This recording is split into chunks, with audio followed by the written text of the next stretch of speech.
Assalamualaikum warahmatullahi wabarakatuh.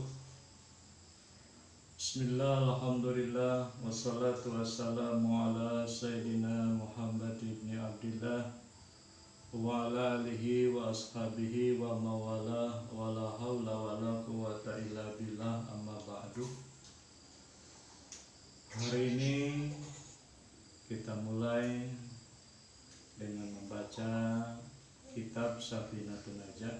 Mudah-mudahan pengajian yang akan kita garap dari mulai hari ini sampai hari-hari yang akan datang senantiasa bisa istiqomah dan ada dalam ridha Allah Subhanahu wa taala. Amin ya Allah ya rabbal alamin. Kita mulai kitab ini dengan muqaddimah kitab ini. Yang pertama dengan membaca basmalah, itu bismillahirrahmanirrahim, dengan menyebut nama Allah yang Maha Pengasih serta Maha Penyayang. Bismillah ini keutamaannya begitu banyak sehingga menjadi satu kalimat yang sangat luar biasa, sehingga setiap kitab yang Allah turunkan kepada para nabi dan rasul, dari mulai kitab suhuf Nabi Adam, suhuf Nabi Ibrahim, suhuf Nabi Musa, kitab Injil, Zabur, Taurat, termasuk Al-Quran, ini diawali dengan membaca Bismillahirrahmanirrahim.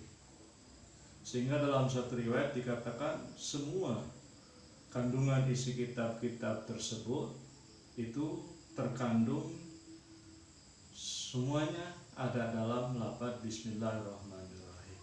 Maka musannif pengarang kitab ini memulai kitabnya dengan membaca Bismillah.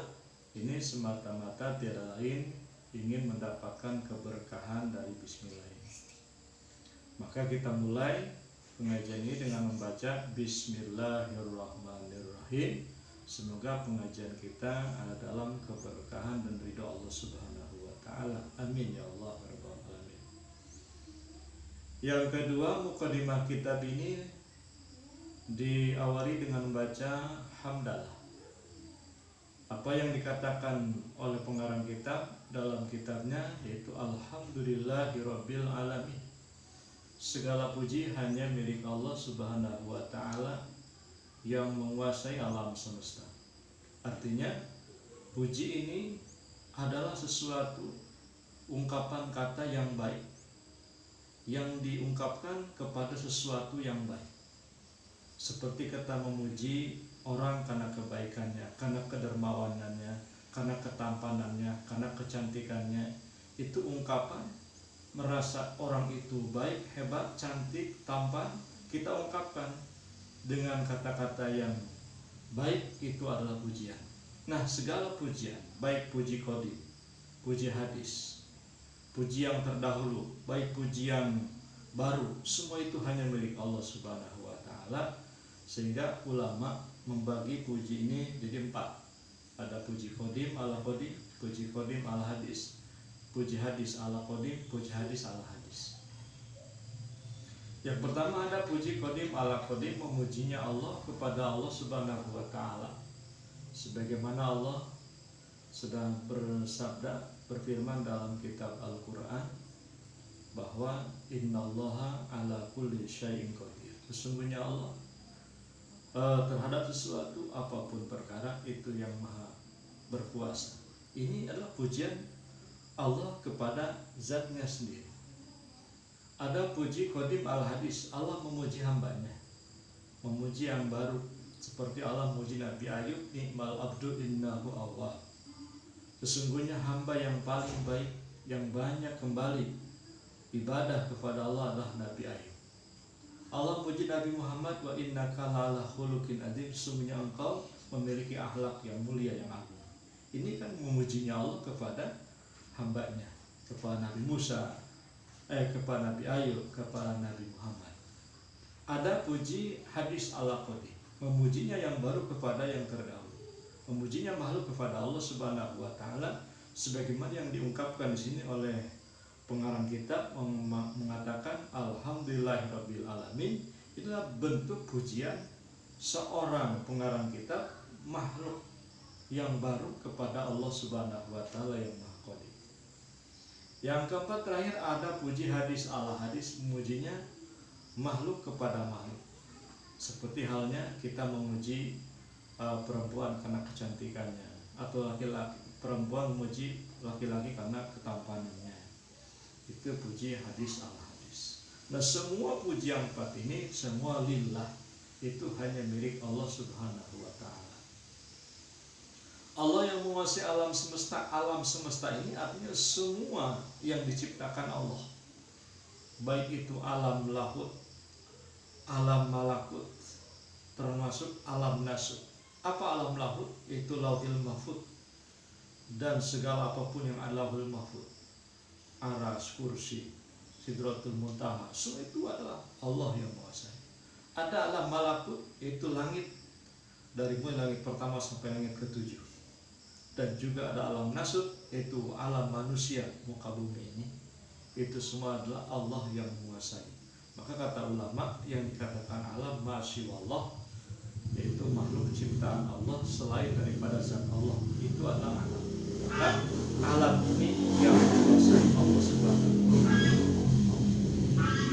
Wa bihi nasta'inu ala umuri dunya waddin, dan hanya kepada Allah saya meminta pertolongan atas segala urusan perkara, baik perkara duniawi maupun perkara ukhrawi. Ini menandakan bahwa pengarang kitab ini semata-mata dia diberikan kekuatan, diberikan bisa memahami tentang ilmu agama, mencurahkan dalam kitab ini semua adalah pertolongan Allah Subhanahu wa taala. Manusia tidak punya apa-apa.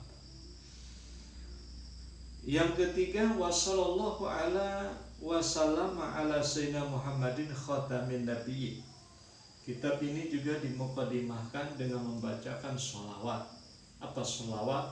Sholawat ini adalah doa yang dipanjatkan oleh umat kepada Nabi Muhammad. Semoga rahmatnya dan keselamatannya Allah Subhanahu wa taala selama-lamanya seterusnya sampai datang hari kiamat nanti tercurah dan dilimpahkan kepada Nabi kita, Nabi besar Muhammad SAW, yang menjadi pemungkas terakhir para nabi, sehingga la nabi ba'da, tidak nabi setelah Nabi Muhammad.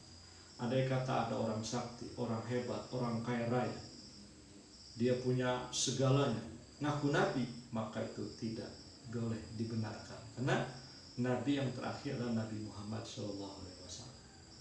Walihi washabi ajmain, dan kepada keluarganya, pada sahabatnya seluruh yang termasuk di dalam keluarga dan sahabat Nabi, semoga tetap mendapatkan cucuran rahmat dan salam dari Allah Subhanahu wa taala.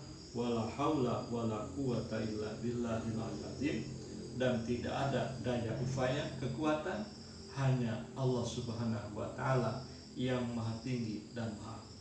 Artinya semua apapun yang kita lakukan, baik itu ibadah, menjauhi maksiat, semua itu tidak ada kekuatan daya upaya manusia, itu semua digerakkan, dikersakan oleh Allah Subhanahu wa taala. Hakikatnya manusia tidak punya apa-apa. Setiap pekerjaan, ucapan, laku lampau apapun yang diperbuat oleh manusia, itu semua adalah atas kehendaknya Allah Subhanahu wa taala. Maka di sini pengarang kitab menyatakan kata hauqalah, yaitu menyatakan sedaya upaya kekuatan hanya milik Allah Subhanahu wa taala, artinya menghambakan diri kepada Allah, menyatakan bahwa dirinya tidak punya apa-apa, hanya Allah yang maha tahu, Allah yang maha kuasa. Inilah sekelumit mukadimah kitab ini. Yang pertama tadi diawali dengan basmalah, yang kedua dengan hamdalah, yang ketiga membaca sholawat dan salam, yang terakhir dengan membacakan kata hauqalah, menghambakan diri, menyatakan bahwa tidak ada daya dan upaya kekuatan, hanya milik Allah Subhanahu wa taala. Sekian mukadimah kitab ini sekelumit, mudah-mudahan bermanfaat. Insyaallah kita lanjutkan di episode yang akan datang, yaitu pasal yang pertama insyaallah akan membahas tentang rukun Islam. Sekian dan terima kasih. Assalamualaikum warahmatullahi wabarakatuh.